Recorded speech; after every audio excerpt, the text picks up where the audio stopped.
Yes. Okay. Good morning. Good morning, everybody. My name is Bernardo Guillamon. I am the head of the partnership area of the Inter-American Development Bank. And for me, it's a real honor and pleasure to be here with you today to talk about Latin America. Yesterday, we had the opportunity to hear about experiences and approaches applied in the MENA region, in Africa, in Asia. And today, we have the wonderful opportunity to talk about a region that where I come from, the region we're working, and the region that these panelists, distinguished group of panelists, also are dedicating their business, their daily life efforts to make a better future for our region. I want to highlight, to get started with a brief introduction on our region, Latin America. It's an area that has been growing in the last 20 years with a very good example of a successful policy reform, macroeconomic efforts for stable economies with a growing countries like Mexico, like Central America, Costa Rica, successful experiences in Colombia, Peru, Brazil, so Chile, where we are seeing a lot of progress being made.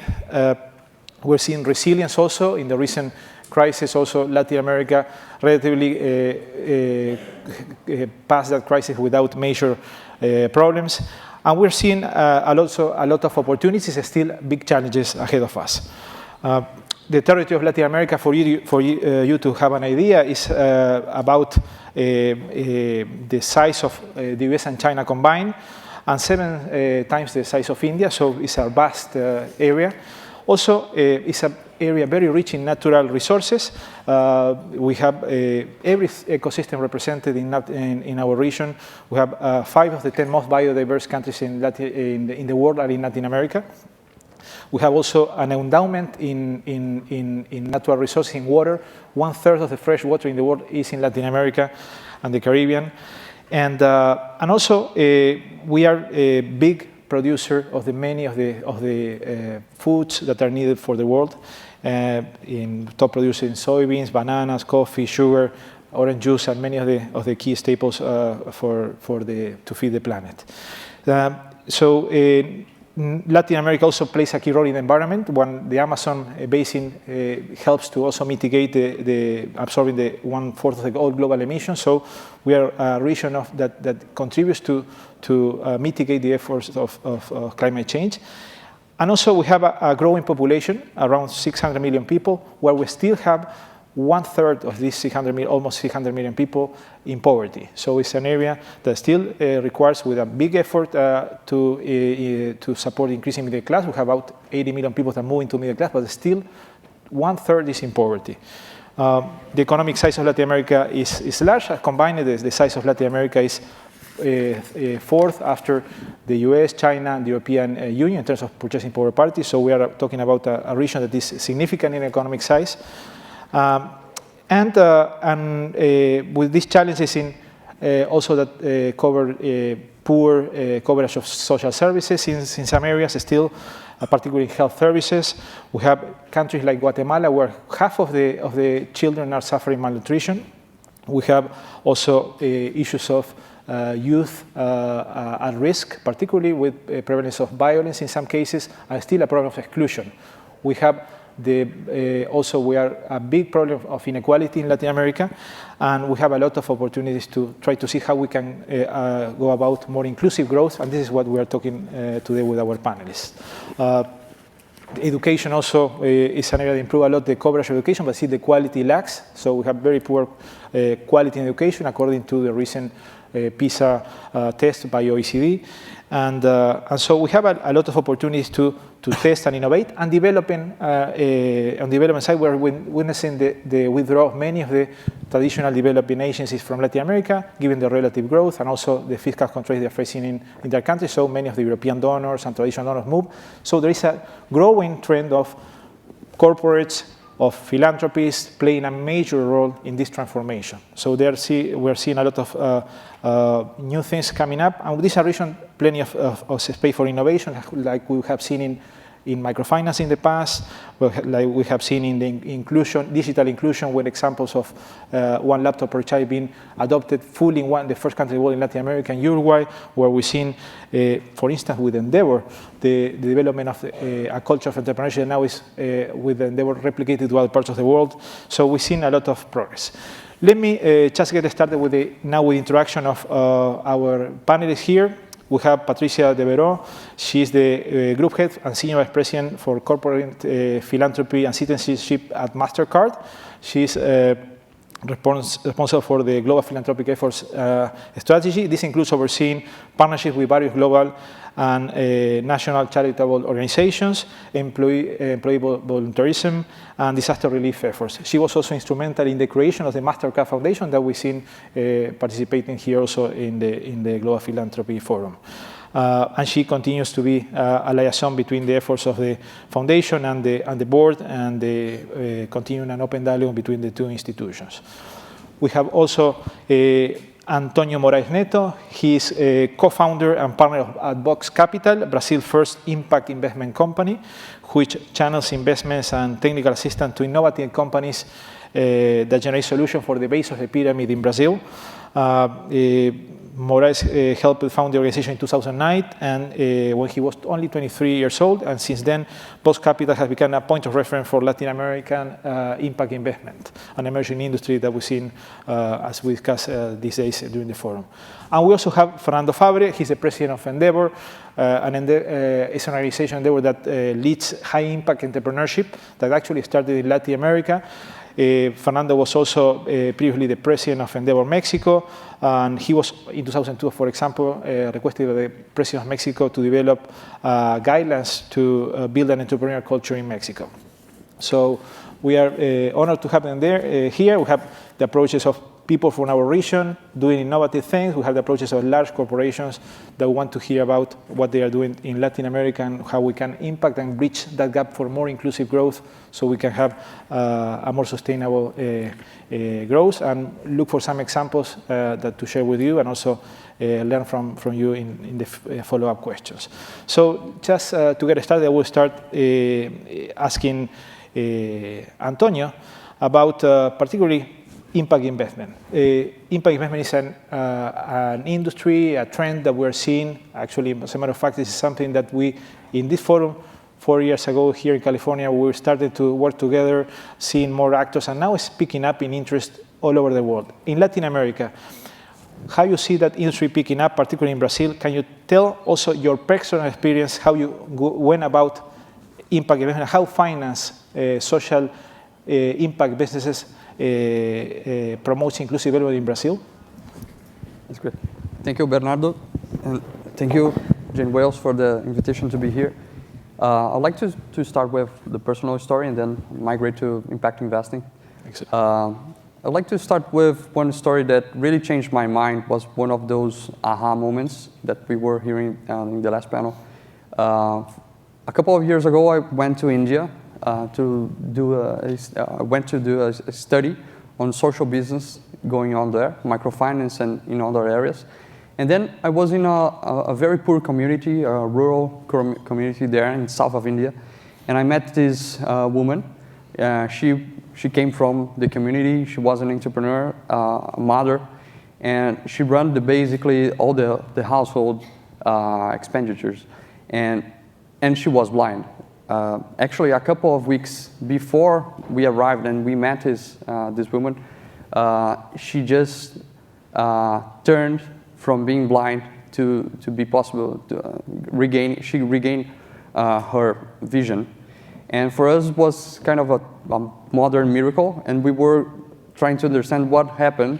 And the thing was, behind her story, there was a story of a doctor in the 70s that created right now the largest eye care healthcare system, which is called Aravind. Maybe many people from here heard about it. Basically, Dr. V, this doctor, he got the process efficiency of the model of McDonald's, and he tried to apply it to healthcare. And then he could reduce the cost of a surgery for cataract and glaucoma from $1,500 to $150. And in this model, 2/3 of the patients, they do not pay anything, and 1/3 of the patients, they support as a cross subsidy the other 2/3. So the case of this woman, she just went through a surgery, and she has regained, by that time, her vision. And it was one of the first stories that really came to me as a blended model, bringing together the best of the social sector, the purpose and the social transformation with the business approach. And the hospital is growing very rapidly in the south of India. And this was, for me, it brought to me one of my biggest fears, and that was not to be blind in the physical way, but to be blind in terms of my own purpose in life. So when I was 15 to 16, I had a moment, like a very spiritual and deep moment, that my purpose in life just became very clear. And that time, I decided to be a social entrepreneur and dedicate my whole life to social transformation. But apart from this, I come from a family business background. So right now, I'm the 4th generation of a multi-generation family business. And I'm one of 65 cousins right now. So it's a quite large, not just corporation, but a large family. And when I was 16, I was trying to find my own way. And then it came this moment that I decided to become a social entrepreneur. But I never could consider myself only being focused as a volunteer during the weekends. I was trying to understand how to bring these two worlds together, the business world with the social sector purpose. And then by that moment in India, it became clear to me that that was what I needed to do, to help bring to Brazil the concept of social business, and later on what we would call impact investing. And in that time, I decided to do a feature-length documentary that we released this year. We are featuring some of the best cases in social business in Mexico, India, Bangladesh, and Brazil. And at the same time, I got back to Brazil, and I saw still the same reality, and I saw that a documentary wouldn't change the things. So I created a first family fund together with my family to invest in social business. This was 2007 to 2008, really one of the first experiments of impact investing there. And we made 6 investments, a total return of 8%, and really investing in companies that were having social impact in the communities in Brazil. So after this experience, I decided to really institutionalize what we were doing in terms of investments. And together with 2 other partners, we founded Vox Capital in 2009. So we started with $3 million, testing the market. And from 2009 until now, we have analyzed around 800 businesses in those areas, like education, healthcare, financial services, and housing, especially. And after this 3 years and a half, we began to bring outside capital to the fund. And last year, we created the first Brazilian impact investing fund. It's a $40 million fund to invest in 10 to 12 businesses in those areas. And the initial portfolio, we have 6 investments so far. It's really interesting to see the very high potential of growth, bringing together the social perspective and the financial perspective. So what really Vox wants to achieve is not the fund itself being successful or the portfolio companies, but it's really bring to Brazil a new mindset of how to do investments and how to do business. And we want to really create the future examples of companies that are really delivering social impact with the blended model, with the economic benefit as well. And one of the interesting things is that for this new fund, we have right now 32 some of the largest investors and business men in Brazil. So, for example, we have a former central bank president. We have one of the families from the largest banks in Brazil, the largest construction companies, etc. So right now, if I could say, the environment in Brazil is really is very hot.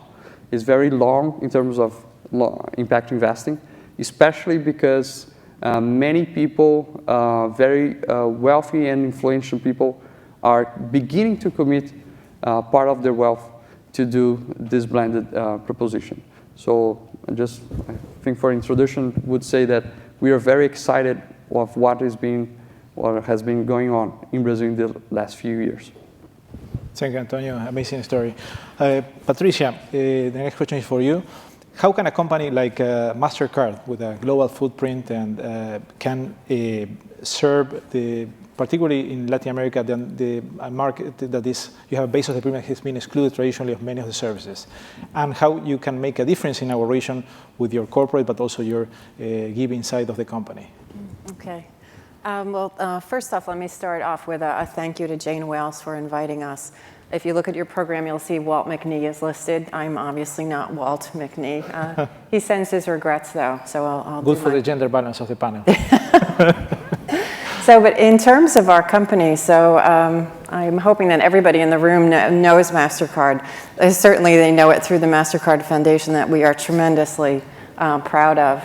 When you talk about, a commitment to positive social impact and how do we integrate in the company, I think that's an excellent example. But we had set them up as an independent foundation back in 2006. They do just tremendous work. But we really look then to ourselves in terms of what can we accomplish. So we are in business in just about every company, every country then across the world. I've got a huge brand, a big footprint, but actually a very small collection of people. We're only 7,000 worldwide. But what we have, though, is really powerful technology, a great network of business partners, and a real collection of very special expertise in-house. But when you look at how do you achieve a positive social impact, it's really all of those things.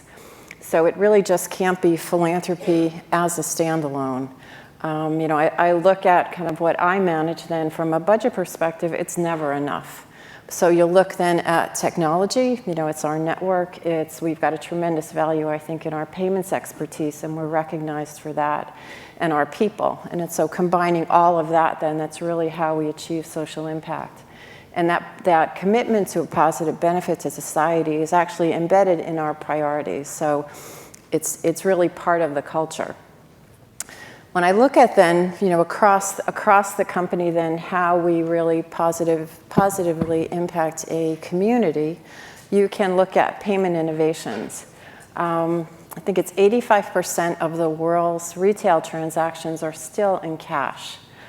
And it's an interesting statistic. It's expensive to move cash around, whether you look at it from a fraud perspective, transparency perspective, when you look at it from a security perspective, the ability of people to save, to transact safely.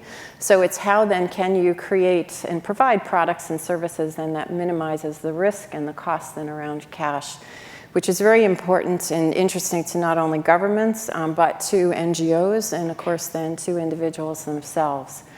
We also have a commitment to consumer education or financial literacy, because it's building that financial capability in an individual that you need that as well as more than just the product. It's how do you use it and how do you best leverage that knowledge.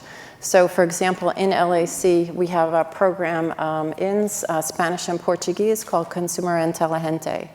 And so it is available through our banking partners, but to the public just generally in terms of, the concepts then around saving and budgeting and smart spending, smart savings, and mitigating risks then around your lives.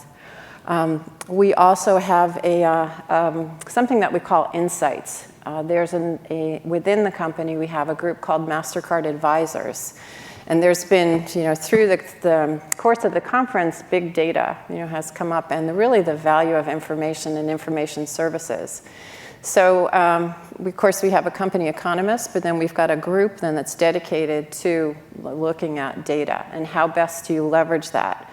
It's valuable certainly to customers, but those customers really can range from governments. They really want to know then how to grow, how to accelerate the growth in their own countries. How do they do that? What are other countries within a region doing that they can learn from? And then, of course, then business customers leveraging that, and consumers as well. We're also very proud, I would say, about leading by example. I think in any community around the globe where we've got a presence, we're very committed to accountability and transparency and having a very inclusive environment. And then the last thing I'll touch on is philanthropy. So it's the programs that we provide through partners around the world. We have a global program, though, that looks to further financial inclusion through entrepreneurship. So we're investing in business creation, really enterprise development, and also in instilling the entrepreneurial spirit in youth, because in so many places around the world, that's really your best path to, I wouldn't say success. I think that's a little bit too, probably used too much, but it's really having, the potential to create and manage your future much better. LAC is a very important region for us as a company. When we look at where we garner revenue, more than 50% of it is outside of the US. And when we look at LAC, the growth from 2011 on to 2012 was about 18.5%. So very, very important from a business development perspective. And Brazil is within, I think it's our number 2 country in terms of importance. So we have quite a number of people, throughout South America and Central America. We have quite a lot of partners, whether it's through the banks, but also through telcos. It's that reach that we have, and we try to leverage that as best as we can to affect all populations. So throughout the region, it's a very, I think it's more than 50% is within the middle economy. But which is very vibrant and growing. But Bernardo, you mentioned that the level of poverty, and it's then how do you serve that level of the demographic? So it's really to financial inclusion, but it's through the technology, leveraging that and the expertise that we have in house. Thank you very much. Very interesting. And connecting to the topic of entrepreneurship, precisely my question to Fernando. What is the role of entrepreneurship to promote more social inclusion, particularly on the urban poor, but also the rural poor? And I know from the perspective of Devereux, you have a lot of experience that you can share on Latin America, that even you are now working in other parts of the world too. So, sure, thanks. Welcome your views. Thanks a lot. Also, an honor to be here. The question fits very well, and it's a little bit self-serving to our mission, of course, because we are fanatics of the power of individual entrepreneurs, and we believe that high-impact entrepreneurs have really the ability to transform their entire regions, industries, cities, municipalities, countries, and we've seen that all over the place, especially in Latin America, where we've been the longest. We now also have operations in Africa, in MENA, in Europe, actually now also in the US. But Antonio mentioned his aha moment. Let me share with you. I had 2, but not that we're comparing Mexicans and Brazilians, no. But my first aha moment was in Mexico a while back. I was looking at large data of economic census, business census, where, first of all, 90% of Mexico's GDP is produced by private companies. 10% is produced by debt and state companies. But 90% GDP comes from formal established companies. Now, growth of the economy happens not on existing companies, but actually on growth of any company. It can be a 0 to whatever size, or of a small to medium, medium to large.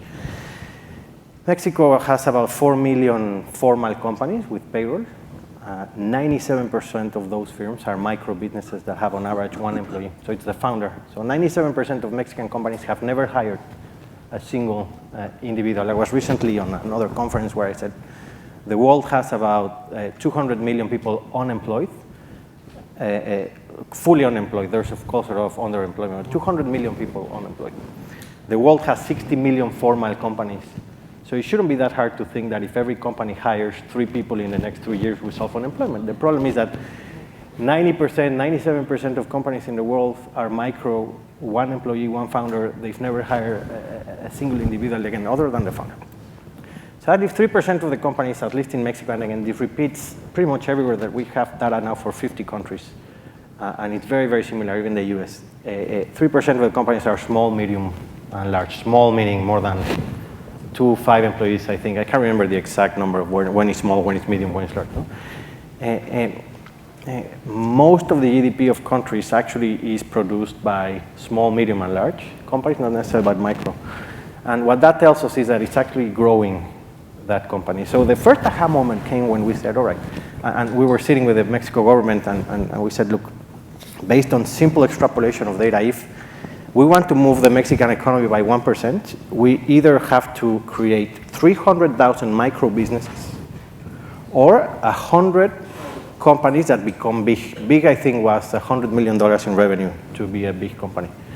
There is a lot of policies, funding and support to have the micro business side, I think, covered. Not enough, I think, but so more can be done, of course, to sort of have that base of more micro businesses. But we felt that there was an opportunity to work on helping those 100 entrepreneurs to become big and move the economy by 1%. And we felt comfortable at saying high impact entrepreneurship is that. It's an entrepreneur that becomes big because it generates wealth, jobs. That wealth sort of trickles down. We kept saying, well, think of if an entrepreneur makes an earning of $1, revenues are probably $10, so $9 are going somewhere else, and that's sort of a trickle-down effect. We should start seeing in suppliers, in employment, in taxes. So that was sort of the first aha moment, but I have to be honest, I never felt fully comfortable that that trickle-down effect was happening fast enough in Mexico or in the other countries where we operate. So we felt that we needed something else. And the second aha moment happened about 6 months ago, and to me, this is what keeps me most excited, I think, about what we're doing right now, and probably also a bit self-serving for Endeavor and our mission. But we looked at several cities. We started with Buenos Aires, where we said, something is happening in Argentina, and with very respectful for Argentina, I think that they have probably one of the worst political environments to do business right now. Just official inflation versus unofficial control of exchange rates, even hiring people. It's really hard to do business right now in Argentina, and yet we see in Buenos Aires that something is happening in the entrepreneurial ecosystem. They have Google, Facebook are opening their corporate headquarters in Latin America. Big Silicon Valley venture capital firms are launching their own funds in Buenos Aires, or something is happening in Buenos Aires, and we wanted to look at that. So we started. They got the Pope. Huh? They got the Pope. So I'll get to that in a second. Right? So maybe there's some of that. We did a mapping of the sector of the technology sector entrepreneurs in Buenos Aires, just to start with. Buenos Aires has 300 tech companies existing. To put that in perspective, New York City has 900 companies, and New York City is now the second biggest ecosystem of tech companies in the world, after here. So Buenos Aires with 300 and New York City with 900 is not bad. Now, we surveyed 200 of the 300 actually responded to our survey, and we asked them, tell us, to the entrepreneur, tell us who inspired you to start the company, who's your investor, first investor, who is your mentor, did you resign from an entrepreneurial company to start your own? And we started to map out those answers in the last 15, 20 years based on the age of your company, when it was founded. So you can imagine 15 years ago where there were 3 or 4 tech companies in Argentina, and then the next mapping of companies that said, this person inspired me, this person invested in me. Well, if you look at these 200 tech companies today out of the 300, so pretty much the entire market, they trace their origin. 80% of the tech sector companies in Buenos Aires trace their origin to 4 entrepreneurs. Mercado Libre, Marcos Galperin and his team, actually. Wences Casares with Patagon and then Lemon and then a few others. Office Net, which was sold to Staples, and the Remate.com, which is sort of the Mercado Libre similar competition. No? Those 4 companies, their teams, the founding entrepreneurs have invested, mentored, inspired 80% of the current companies in Buenos Aires. So we said, well, there's no way that Argentinians can be that lucky in having Maradona, Messi, the Pope, and Wences Casares. No, there's no way, no way. So we looked at other ecosystems. We did it, I spoke about this yesterday. We did it in Amman, Jordan. We did it in Istanbul, Turkey. We're doing it in Sao Paulo. We're doing it in Santiago de Chile. We're doing it in Mexico City. We're seeing the exact same type of behavior. And then we looked and said, is this really exclusive of emerging markets? Well, it turns out no. If you think of the origin of Silicon Valley, it's pretty much the same thing from, Shockley and then Fairchild Semiconductors, and then Intel, KKR, and then Google, and so on. So it really is a small group of people that have, entrepreneurs that have had a massive impact. And I also mentioned this yesterday. Sorry for those that were in the panel yesterday on MENA, but I said, we have a very good example in the panel. I spoke about Pierre Omidyar and the impact that he has had in the world. Just imagine that entrepreneur starts a company, that company becomes successful, I think 30,000 employees, if not more, billions of dollars. Pierre Omidyar becomes mentor and investor in so many other startups and entrepreneurs, and then starts the Omidyar Network, which in many ways is one of the most successful philanthropic and impact investment efforts the planet has ever seen. That's the impact of a single individual and his team, of course. That was my second aha moment, which is that is high impact. Entrepreneurs that start a company, scale it, become successful, and then stay home. They don't leave. They stay home and they mentor, invest, and inspire the next generation of entrepreneurs. That's a multiplier effect.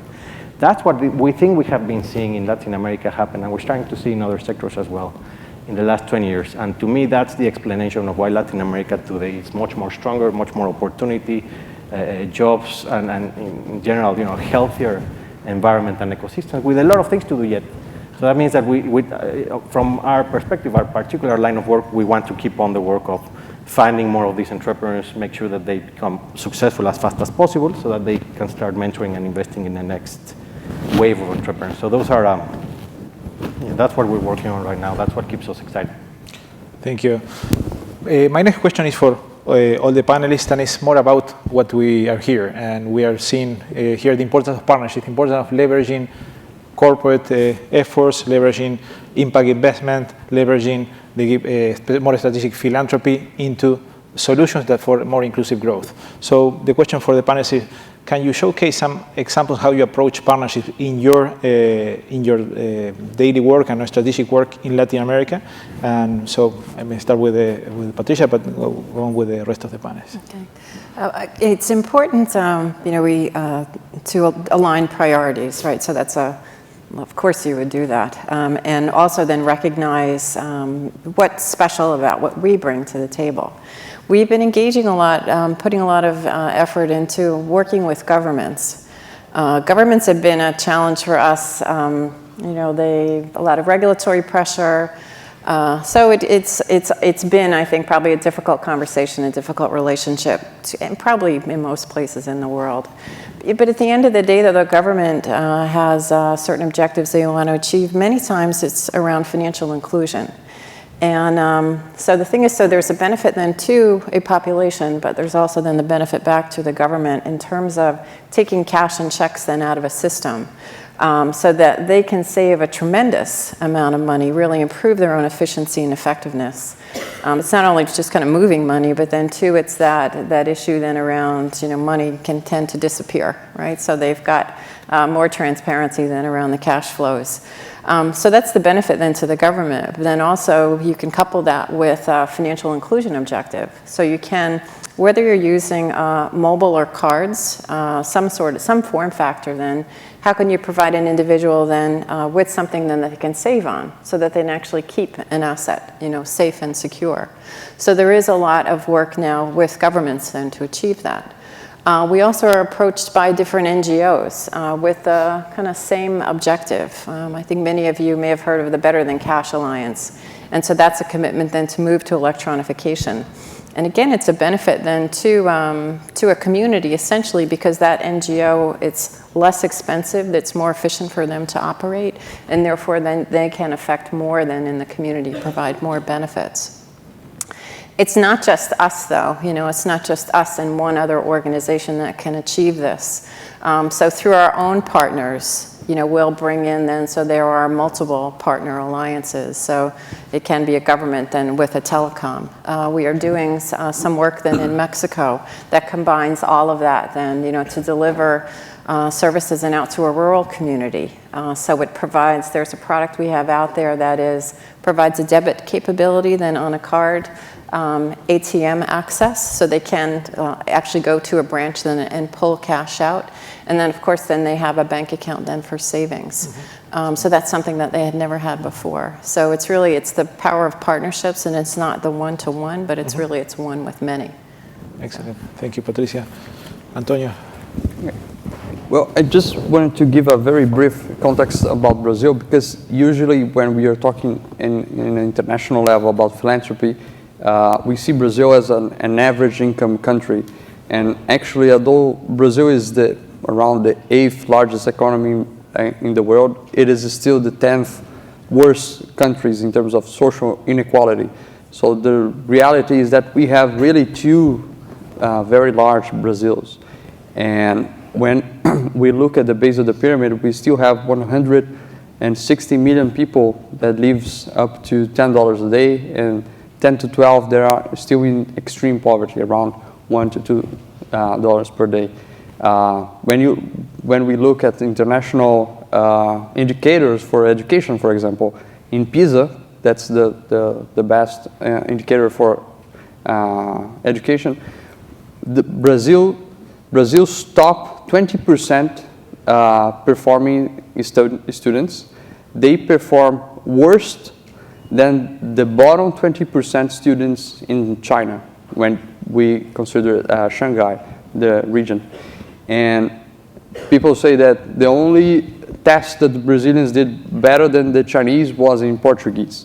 But apart from that, and it's just a joke. But really, Brazil, in terms of math, science, and language, performs amongst the 10 worst countries in the world. And in terms of healthcare, for example, and then I'll bring to the partnership question, we have only 38 million people that are covered by insurance plans in Brazil.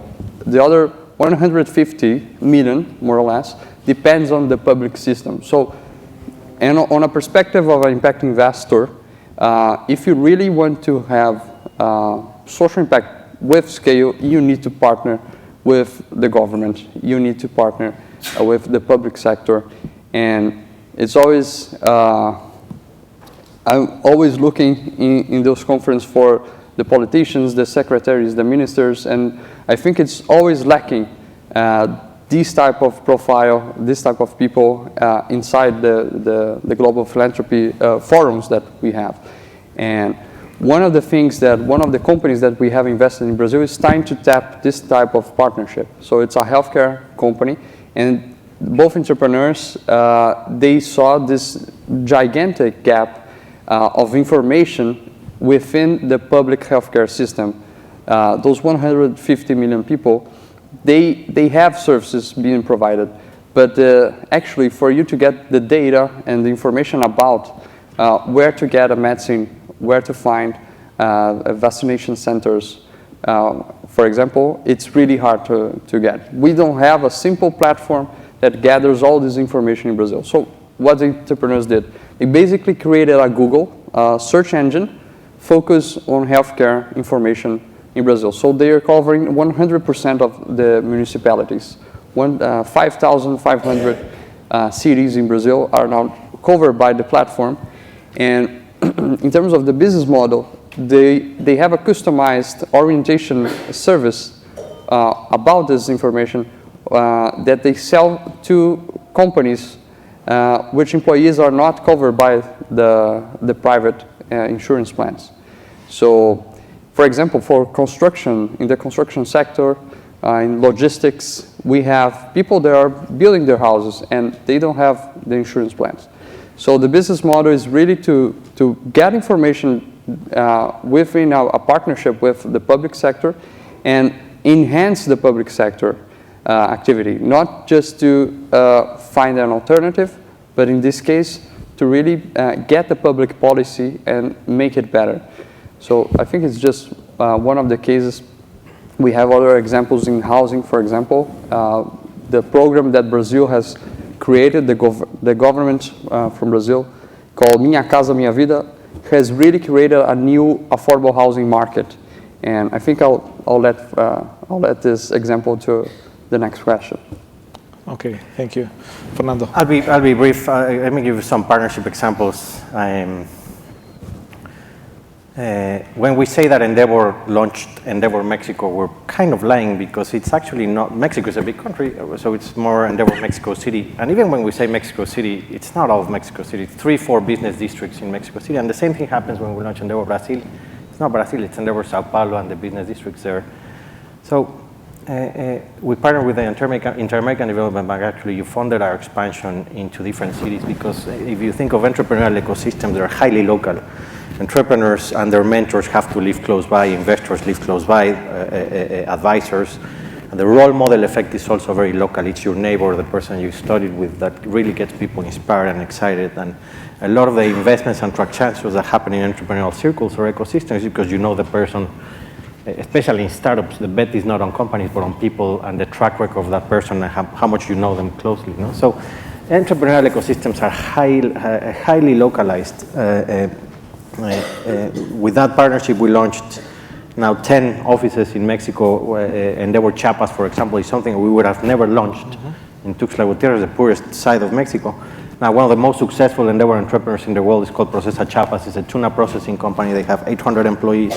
One of the most extraordinary success stories that we've ever seen. And it's part of the idea of creating local ecosystems in cities, in municipalities. And the same is happening now in the rest of the Endeavor countries where we're operating, where we're multiplying different cities with our own team, their own mentors, and so on. So replicating ecosystems.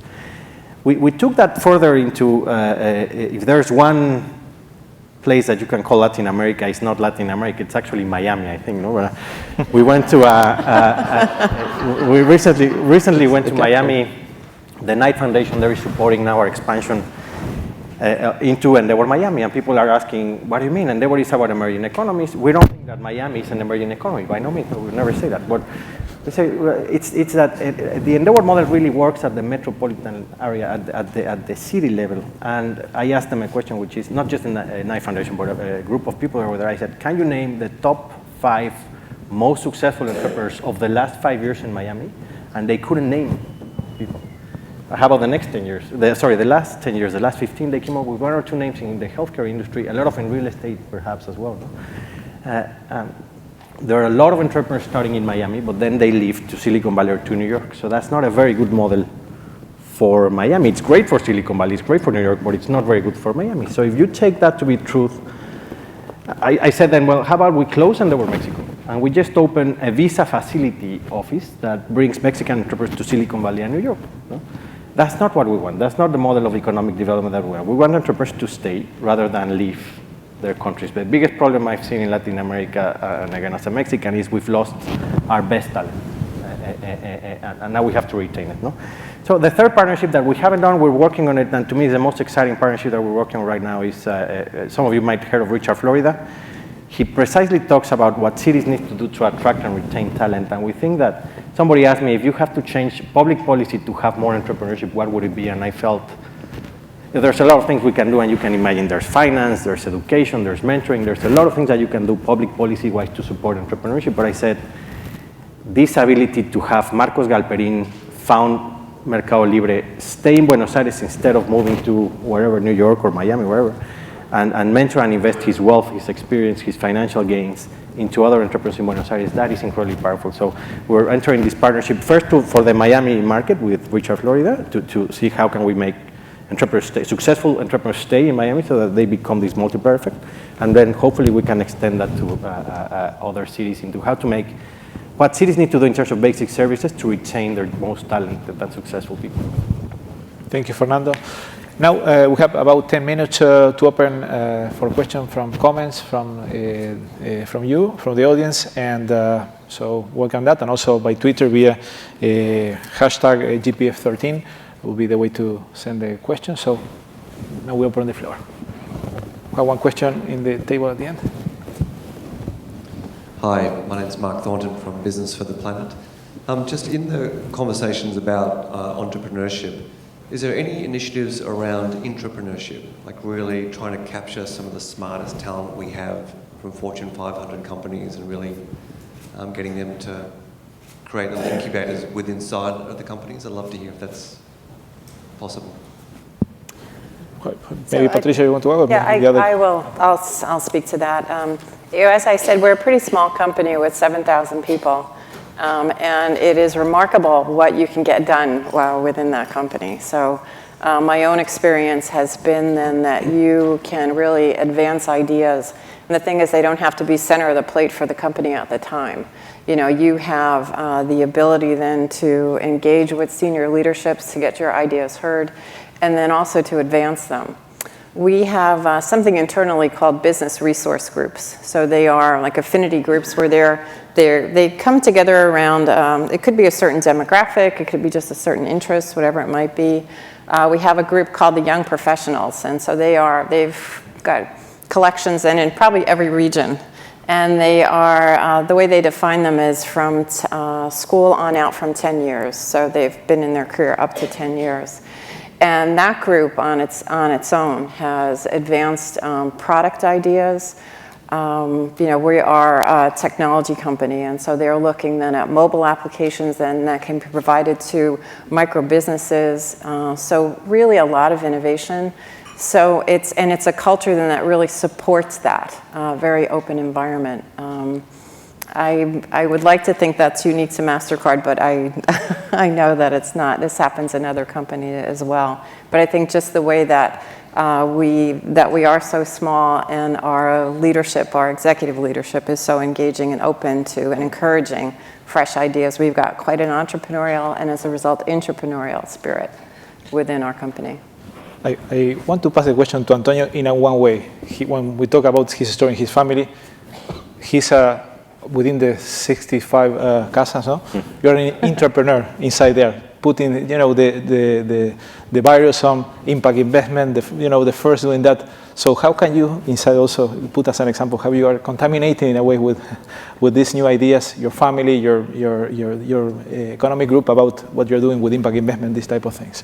I would like to say that with the investment experience that we've been having the last years, we see that the least of the problems is capital. The least of the problems is money. Entrepreneurs really need human capital, and in Brazil, that's what we have been trying to do, not just to provide capital, but really bring together a very strong network of investors that are willing to build with us the new sector of impact investing.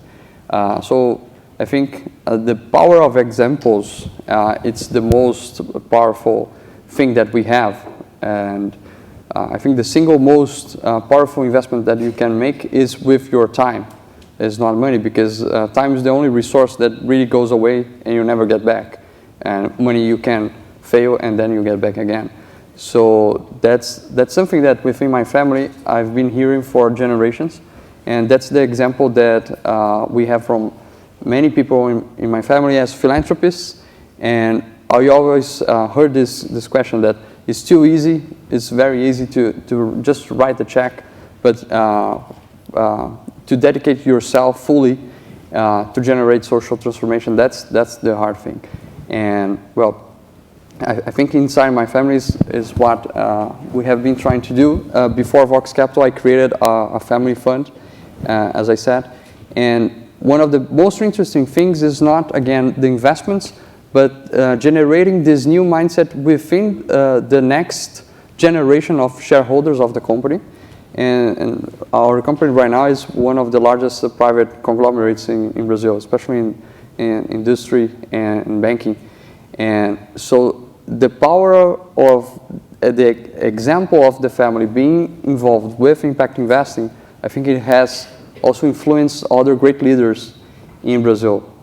So ultimately what we really want to achieve is getting the best entrepreneurs, as Fernando was talking about, and generating this as example of entrepreneurs that are blending the two purposes together, the economic growth together with the possibility of showing a social transformation. Thank you. I don't know if Fernando want to comment on that. Okay. I don't know much about entrepreneurship. Perfect. Other question, comments?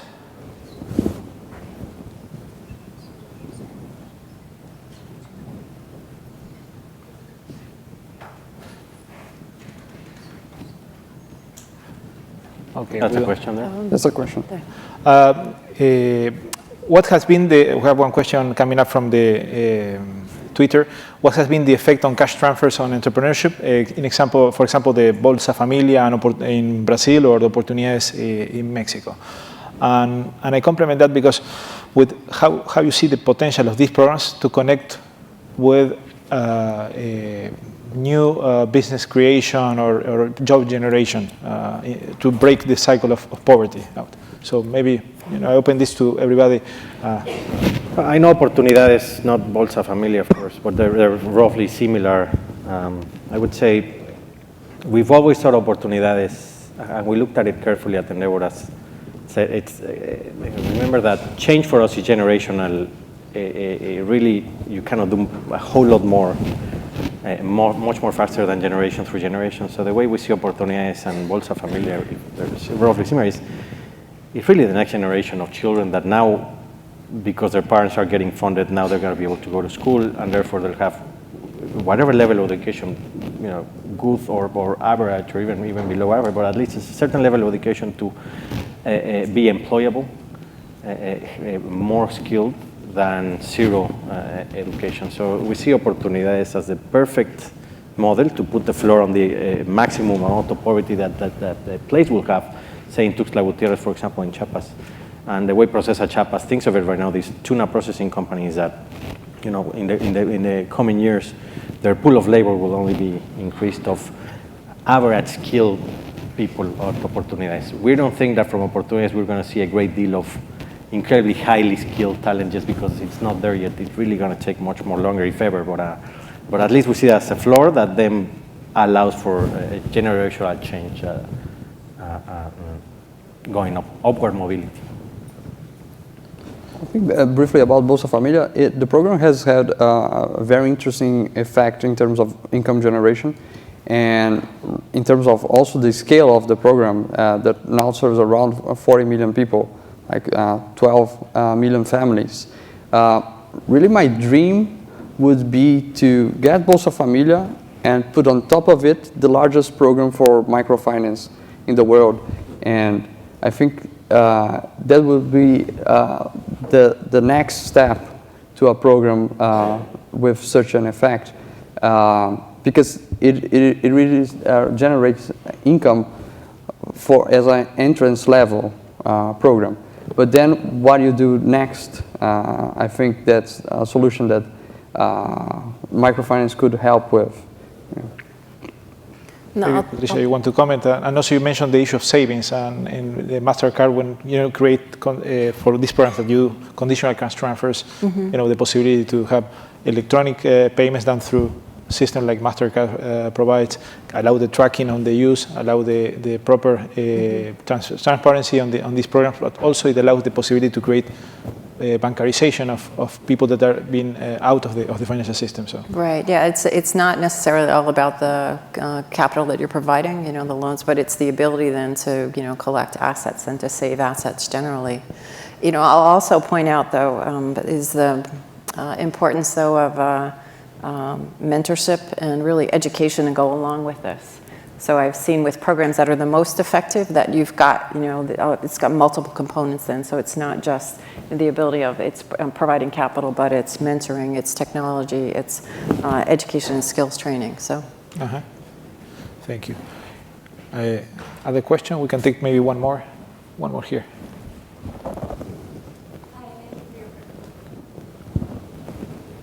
I think it's Honor. Hi, thanks for your presentation. My name is Clara Chow, and I'm with Generation Enterprise. I have a question about what business models you've seen to be most successful in serving the rising C, D, and E classes in Latin America. Maybe Antonio or Fernando, maybe? I think it's difficult always to say like who's the best in this or in that. It's always relative. But for me, one very interesting case, because it's also it has a component of controversy, is the case of Compartamos in Mexico. It was one of the first microfinance banks to go public. They did it, the IPO in 2007.